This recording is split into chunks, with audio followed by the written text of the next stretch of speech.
अतीक अहमद, जिसके नाम का पूर्वांचल में कभी सिक्का चला करता था, वो अतीक और उसका बेटा असद तो मिट्टी में मिल चुका है। लेकिन अतीक की विधवा पत्नी शाइस्ता परवीन 4 महीने से पुलिस की आंख में धूल झोंक रही है। प्रयागराज में हुए उमेश पाल हत्याकांड के बाद से शाइस्ता फरार है। अब शाइस्ता को लेकर एक नया खुलासा हुआ है। अतीक के मरने के बाद शाइस्ता एक एक कदम बड़ी ही चालाकी से ले रही है। पिछले दिनों खबर आई थी कि शाइस्ता परवीन ने अतीक की कुछ प्रॉपर्टी अपने नाम ट्रांसफर करवा ली है और अब पता चला है कि इस लेडी माफिया ने सीतापुर में सब्जी मंडी के नजदीक एक गौशाला की जमीन पर कब्जा कर लिया है। क्या शाइस्ता रियल एस्टेट पर कब्जा करना चाहती है? क्या शाइस्ता परवीन गुजरात की लेडी डॉन संतोक बेन की राह पर चलती है? संतोक बेन, जिन्हें गॉड मदर के नाम से जाना जाता है, वो कभी गुजरात में खौफ का दूसरा नाम हुआ करती थी।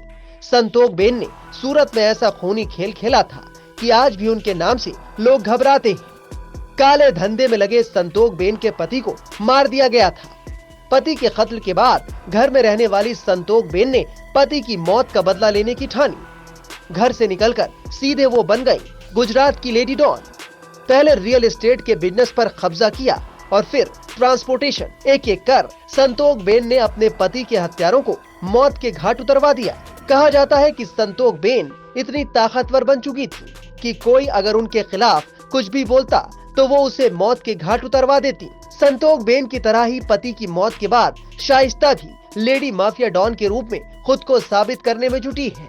जब तक अतीक जिंदा था, उसकी पत्नी को कोई जानता तक नहीं था, लेकिन अतीक की मौत के बाद शाइस्ता ने पूरे गैंग की कमान संभाल ली। छुपकर ही वो अतीक के गैंग से संपर्क बनाती रही। खबरें तो ये भी आई कि अतीक के लोग शाइस्ता को ही पैसे और हथियार सप्लाई करते हैं। अतीक की जब मौत हुई तो हर किसी को लग रहा था कि शाइस्ता सरेंडर कर देगी, वो मीडिया के सामने आ जाएगी।